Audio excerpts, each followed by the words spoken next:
Hello everybody. सो आज की इस वीडियो के अंदर हम बात करने जा रहे हैं रिट्स पिटीशन को लेकर, जो कॉन्स्टिट्यूशन ऑफ इंडिया के अंदर आपको एक राइट देता है कि अगर आपकी कोई भी फंडामेंटल राइट इन्फ्रिंज होती है यानी कि वॉयलेट होती है, तो उस चीज के अंदर आप पर्टिकुलर हाई कोर्ट या फिर सुप्रीम कोर्ट ऑफ इंडिया के अंदर अप्रोच कर सकते हो। मैं यहाँ पे ये चीज बोलूंगा कि जब भी आपकी फंडामेंटल राइट वॉयलेट होती है, फॉर एग्जाम्पल अगर आपकी फंडामेंटल राइट कोई भी वॉयलेट होती है, इन्फ्रिंज होती है, तो आपको प्रोटेक्ट करने के लिए बैठे हुए हैं high court and supreme court. High court and supreme court. Supreme court बोलती है कि बताओ मुझे कि किसने आपकी फंडामेंटल राइट को वॉयलेट किया, एंड हाई कोर्ट भी इस चीज को बोलती है। अगर हम बात करें रिट पिटिशंस को लेकर, अगर हम मेन बात करें कि कितने टाइप की रिट्स होती हैं इंडिया के अंदर, तो ये होती हैं 5 टाइप्स। 5 टाइप की रिट्स होती हैं, हमारे कॉन्स्टिट्यूशन ऑफ इंडिया के अंदर एक्सप्लेन कर रखा है। Habeas corpus, quo warranto, certiorari, prohibition and habeas corpus. तो इस चीज के अंदर पांचों पिटिशंस के अंदर जो भी रिट पिटिशंस होती हैं, इसको बता रखा है, पावर दे रखी है high court and supreme court को। सुप्रीम कोर्ट को किसके अंदर दे रखी है? कॉन्स्टिट्यूशन ऑफ इंडिया के अंदर आर्टिकल 32। आर्टिकल 32 बताता है, एंड हाई कोर्ट आर्टिकल 226 के अंदर। तो जब भी आपकी फंडामेंटल राइट वायलेट होती है, इन्फ्रिंज होती है, तो high court and supreme court आपको सेफगार्ड करती हैं, आपके राइट्स को सेफगार्ड करती हैं और आपको प्रोटेक्ट करता है। आपने ये चीज तो बहुत बार देखी होगी इंडिया के अंदर गवर्नमेंट ऑफिस में, आपने ये चीज देखी होगी, आजमाई होगी कि जब भी आप कोई भी काम कराना चाहते हो, हमेशा नहीं लेकिन कभी ना कभी हुई होगी, आज खिड़की बंद है, आज ऑफिस का स्टाफ नहीं है, यहाँ पे ये काम होने बंद हो गए हैं, ये काम अब हो ही नहीं सकता, ये चीज ऐसा हो ही नहीं सकती। तो उनकी ये पब्लिक ड्यूटी है, जिस पोजीशन के ऊपर उन्हें बिठाया गया है, उस पोजीशन को वो अपना काम नहीं करते, जो पब्लिक ड्यूटी के लिए उनको बिठाया गया है उस ड्यूटी को पूरा नहीं करते। तो इन सब चीजों के अंदर भी रिट पिटीशन फाइल हो सकती है। And high court and supreme court तो बैठे हुए हैं कि अगर उनके पास ऐसी कोई भी रिट पिटीशन आ जाए जो साफ साफ ये प्रूव कर दे कि आपके फंडामेंटल राइट को वायलेट किया गया है, किसी भी व्यक्ति ने, किसी भी ऑफिसर ने अपनी पब्लिक ड्यूटी को नहीं निभाया है, तो उस चीज के अंदर आप रिट पिटीशन फाइल कर सकते हो। आगे बताऊंगा कि कौन सी रिट के अंदर आप जा सकते हैं।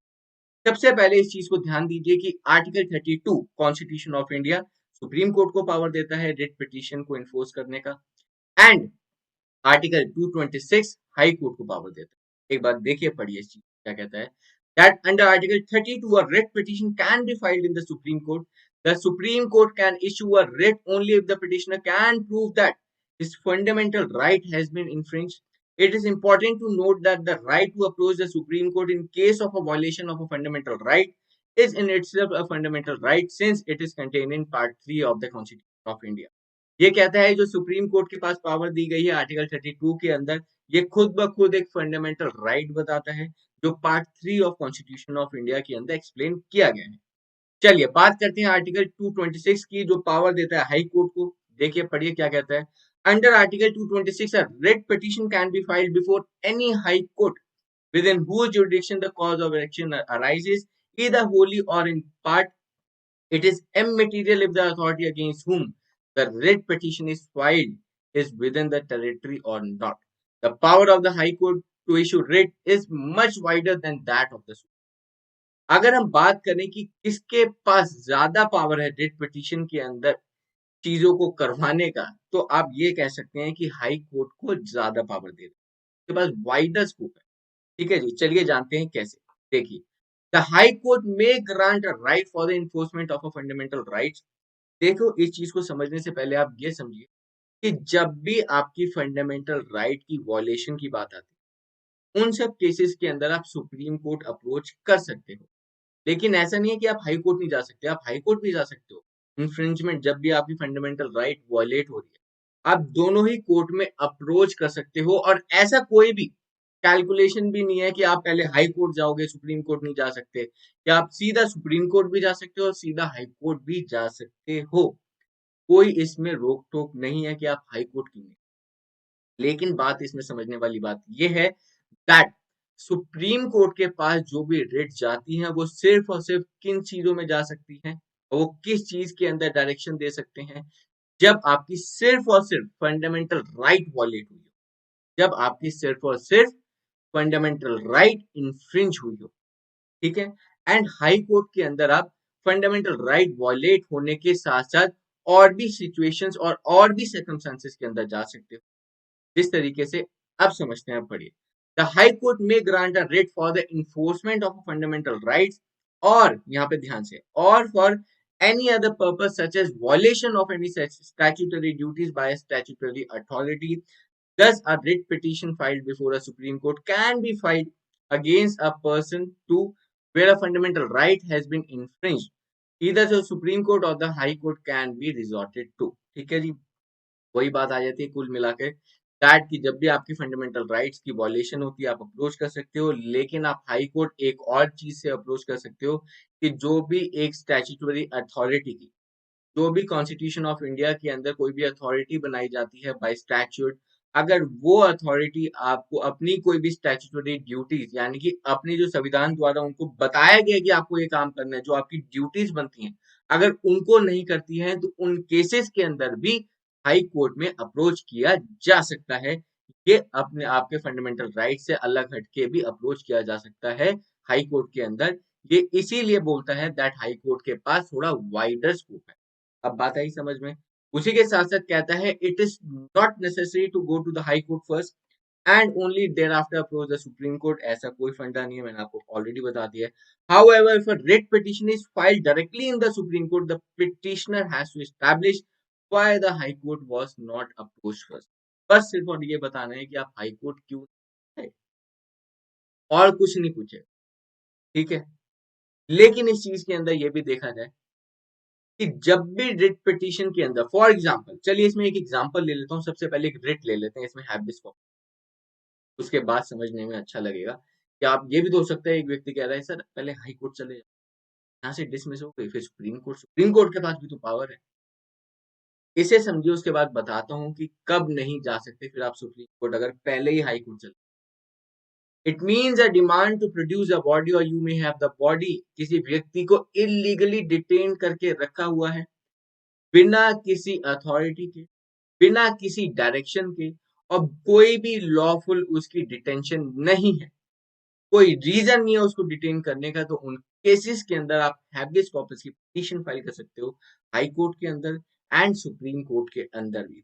पढ़िए, it means a demand to produce the body और you may have the body whether dead or alive in the issuance of the writ means an order to detaining authority or person of before the court the detained person and show the cause of the detention so that the court can determine its legality or otherwise।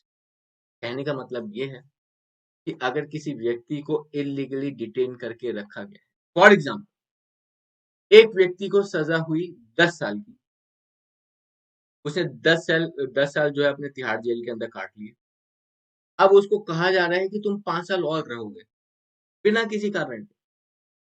जो jail authority है उसको 5 साल और उसने रख लिया। अब habeas corpus की पिटीशन डली, अब वो कुछ भी करना चाह रहा है, वो कुछ कर नहीं पा रहा है। तो इसीलिए ये जो हैबियस कॉर्पस की रिट है, उन पांचों रिटों में से, जो 5 जितनी हमारी रिट्स हैं कॉन्स्टिट्यूशन ऑफ इंडिया के अंदर, उन 5 रिट्स में से एक हैबियस कॉर्पस इस टाइप के रिट है कि अगर कोई भी व्यक्ति नहीं आ पा रहा है, नॉट अ प्रॉब्लम, उसके फ्रेंड्स, उसके फैमिली मेंबर्स, उसके पेरेंट्स इस रिट को लगा सकते हैं हाई कोर्ट के अंदर एंड सुप्रीम।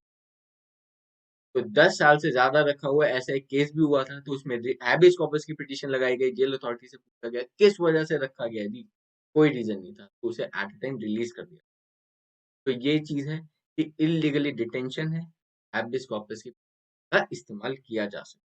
चलिए, इसी के साथ साथ मैंडेमस, मैंडेमस मतलब वी कमांड। ठीक है जी, जैसे कमांडर ऑफ वो देते हैं ना कि ये काम करो, तो उसी हिसाब से high court and supreme court भी कमांडर की तरह काम करती है। चलिए किस चीज के अंदर समझिए। Mandamus means we command, it is issued by the court to direct a public authority to perform the legal duties which it has not or refused to perform। It can be issued by the court against a public official, public corporation, tribunals, inferior court और the government. बात इसमें वही आ जाती है जो खिड़की बंद work करने वाली बताई थी ना स्टार्टिंग में, दैट कई बार आप भी गए होंगे पब्लिक ऑफिस के अंदर, गवर्नमेंट ऑफिस के अंदर काम नहीं होते हैं, तो उन सब चीजों के अंदर मैंडेमस की रिट फाइल हो सकती है, और हाई कोर्ट और सुप्रीम कोर्ट उनको कमांड देगी दैट कि आपकी पब्लिक ड्यूटी बनती है। सबसे पहली चीज ये जानने वाली है कि वो जो पोजीशन पे बैठे हुए हैं वो किस चीज के लिए बैठे हुए हैं। वो अपनी पब्लिक जो ड्यूटीज हैं उनको करने के लिए बैठे हैं, उसी चीज के लिए उन्हें अपॉइंट किया गया है। मेन चीज तो उनका बैठना ही वहां पे ये चीज के लिए है कि वो पब्लिक ड्यूटीज करें, जो उनका काम है वो उस चीज को करें, लेकिन उस चीज को वो नहीं करते हैं। तो हाई कोर्ट और सुप्रीम कोर्ट उनको फिर कमांड करती है कि तुम्हारी ये ड्यूटी बनती है काम करने की, तुम्हारे डिपार्टमेंट में ये काम करना होना चाहिए, आपका डिपार्टमेंट रिस्पॉन्सिबल है इस काम के लिए, वो क्यों नहीं हो रहा है। तो उस चीज के लिए मैंडेमस की रिट फाइल होती है। ठीक है जी। सबसे पहले the further it can not be issued in the following circumstances, कब कब नहीं हो सकती। फॉर एग्जाम्पल, अगर वो काम कोई वायलेशन ऑफ एनी लॉ कर देता है कि जी लॉ का वायलेशन हो जाएगा अगर हमने कर दिया, तब नहीं हो सकता। The duty in question is discretionary not mandatory, कि उसका जो काम करना है वो डिस्क्रिशनरी है, मैंडेटरी नहीं है, जरूरी नहीं है। For the performance of a non statutory function, performance of the duty involves right of purity in private nature. ठीक है जी, इन केसेस के अंदर मैंडेमस की रिट फाइल हो सकती है। चलिए, इसी के साथ साथ मैं आप सभी को बताना चाहता हूं कि अगर आप में से जो भी जुडिशरी के लिए प्रिपेयर कर रहे हो, तो मैं आपके लिए एक बेस्ट प्लेटफॉर्म लेकर आया हूं, वो है अनअकैडमी। अनअकैडमी के अंदर आपको क्या क्या चीजें मिलती हैं, चलिए जानते हैं। अनअकैडमी आपको प्रोवाइड करता है फ्री टेस्ट सीरीज, और वो भी एक ही सब्जेक्ट के ऊपर नहीं बल्कि अलग अलग सब्जेक्ट्स के ऊपर अलग अलग डेज के अंदर, जैसे Monday IPC, Tuesday CrPC, evidence act, TPA, contract act, constitution, jurisprudence, इसी तरीके से जितने भी सब्जेक्ट्स हैं उसके प्रोवाइड करता है फ्री टेस्ट सीरीज। ठीक है जी। इसी के साथ साथ अनअकैडमी के ऊपर 16 ऑफ मार्च से स्टार्ट होने वाला है MPCJ prelims and mains preparation batch. तो अगर आप अनअकैडमी के सब्सक्राइबर हैं या फिर अनअकैडमी की सब्सक्रिप्शन लेना चाहते हैं फ्यूचर के अंदर, तो आपके लिए बेस्ट चांस है, बिकॉज 16 ऑफ मार्च से हमारा स्टार्ट होने वाला है बैच एमपीसीजे प्रीलिम्स के लिए, और इसकी जो ड्यूरेशन है वो रहेगी 6 मंथ्स। इसी के साथ साथ अनअकैडमी आप सभी को फ्री स्पेशल क्लासेस भी प्रोवाइड करता है। Indian contract act, CP, jurisprudence, Hindu law, जितनी भी एक्ट है उसके ऊपर आपको हर रोज फ्री स्पेशल क्लासेस प्रोवाइड करता है अलग अलग एजुकेटर्स द्वारा। और मैं भी एक एजुकेटर हूँ अनअकैडमी के ऊपर, जो आपको मैं इस हिसाब से जितनी भी एक्ट्स हैं उसकी फ्री स्पेशल क्लासेस भी प्रोवाइड हम सब करते हैं। इसी के साथ साथ अगर आप में से अगर आप में से कोई भी फ्री स्पेशल क्लास देखना चाहता है, तो आपको क्या करना पड़ेगा, अनअकैडमी की आपको अनअकैडमी की ऐप को डाउनलोड करना होगा। आपको अनअकैडमी की ऐप को डाउनलोड करना होगा। आपको गोल सिलेक्ट करना पड़ेगा, जुडिशरी। गोल सिलेक्ट करने के बाद आप मुझे फॉलो कर सकते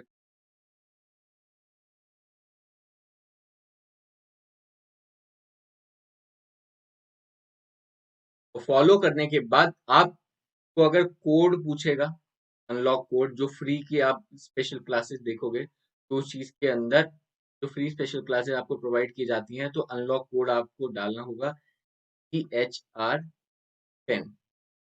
आप ये जैसे ही कोड डालोगे तो आपका ये जो क्लासेस है वो अनलॉक हो जाएगी, और फ्रीली आप उन सब चीजों को देख सकते हैं। ठीक है जी। और ऐसे भी नहीं कि एक बार, बार बार देख सकते हो, not a problem in that. ठीक है जी। अगर आप इस रिलेटेड, देखिए इस टाइप की वीडियोस मेरे चैनल पे थोड़ा कम आती हैं, और बाकी हम उस एप्लीकेशन के ऊपर इस रिलेटेड कंटेंट रोज लाते हैं।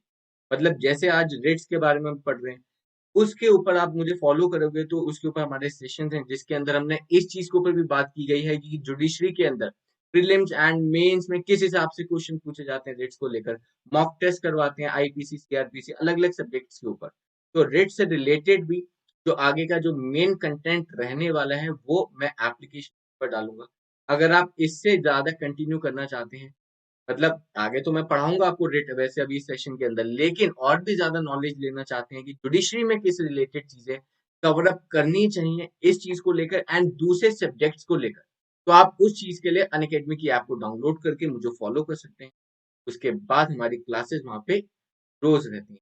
इसी के साथ साथ अनअकैडमी के ऊपर आपको दो तरीके की सब्सक्रिप्शन मिलते हैं।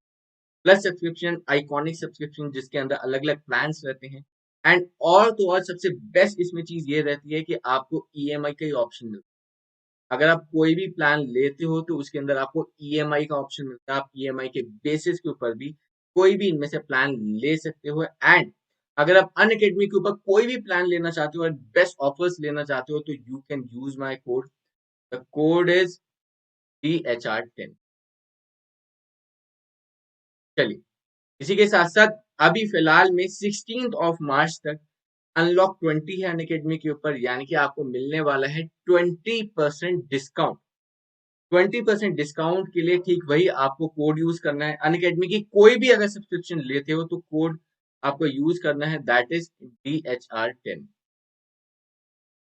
ठीक है जी, DHR10।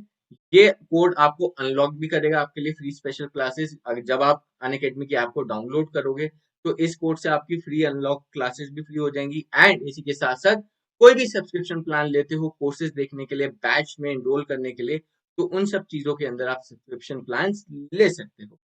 चलिए, इसी के साथ साथ जानते हैं क्यों वारंटो के बारे में।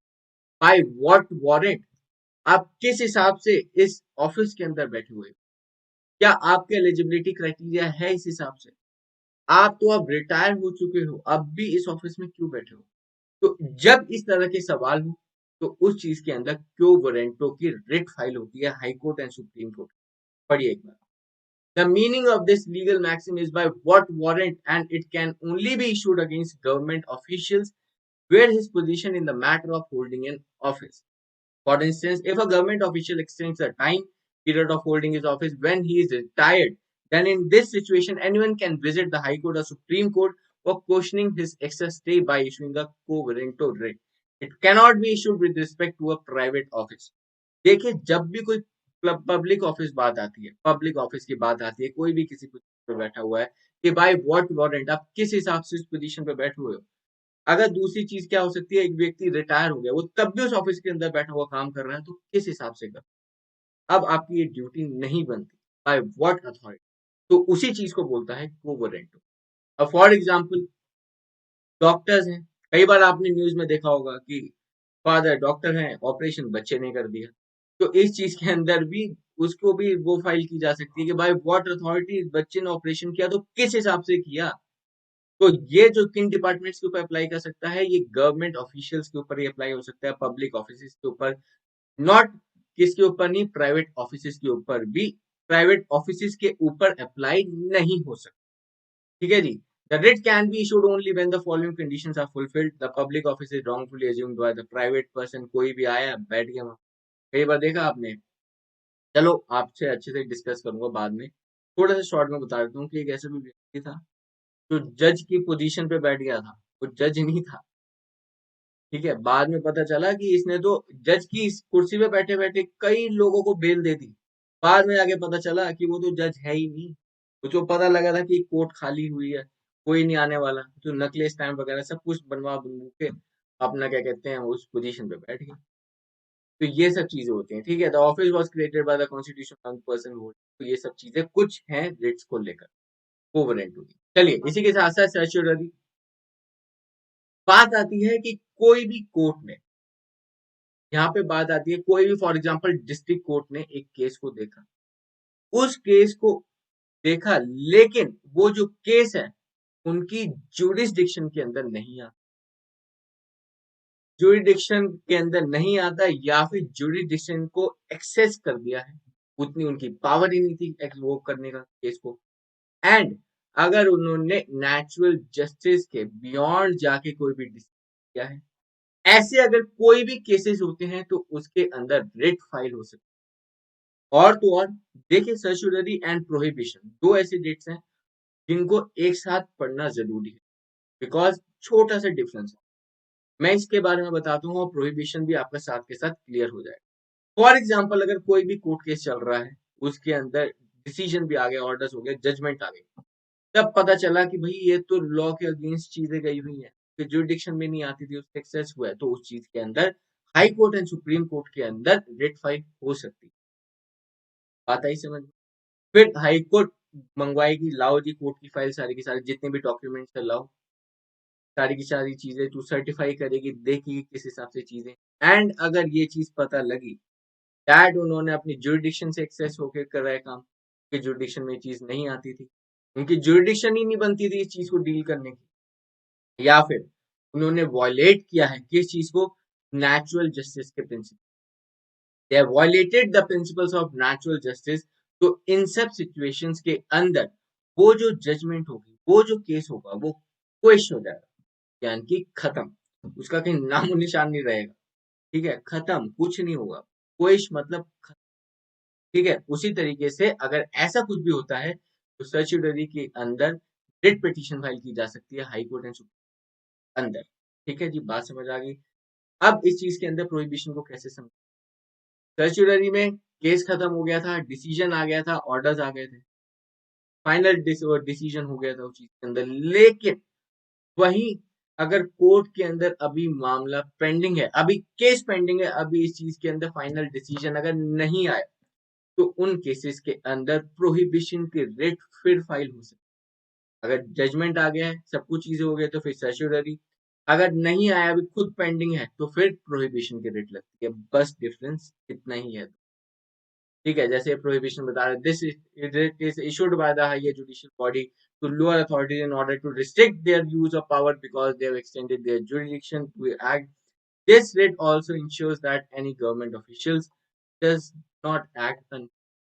ठीक है जी, बात समझ आ गई दोनों चीजों। चलिए, इसी के साथ साथ यहीं पे हमारी ये क्लास एंड होती है, वीडियो एंड होती है, आई वुड से दैट।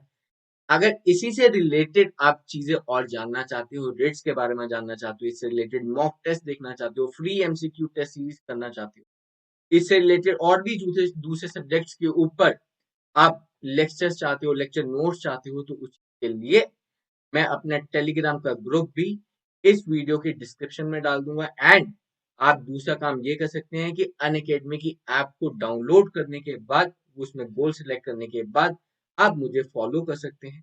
ठीक है जी, फॉलो करने के बाद आप इसी रिलेटेड जो कंटेंट है वहां पे आपको मिलेगा। चलिए, इसी के साथ साथ आपको कुछ और बताता हूँ, अनअकैडमी के ऊपर स्पेशल क्लास फीचर्स भी रहते हैं, रेज अ हैंड का ऑप्शन रहता है, इंटरेक्टिव लाइव क्लासेस रहती है। एंड इसी के साथ साथ अब ये स्लाइड बोल रही है आप सभी को थैंक यू बोलने का। एंड अगर आपको वीडियो अच्छी लगी है तो सब्सक्राइब भी कर सकते हो आप चैनल को, वीडियो और भी ज्यादा अच्छी लगे तो आप लाइक कर सकते हो, शेयर कर सकते हो, एंड नोटिफिकेशन क्लिक कर सकते हो। चलिए, thank you so much for watching.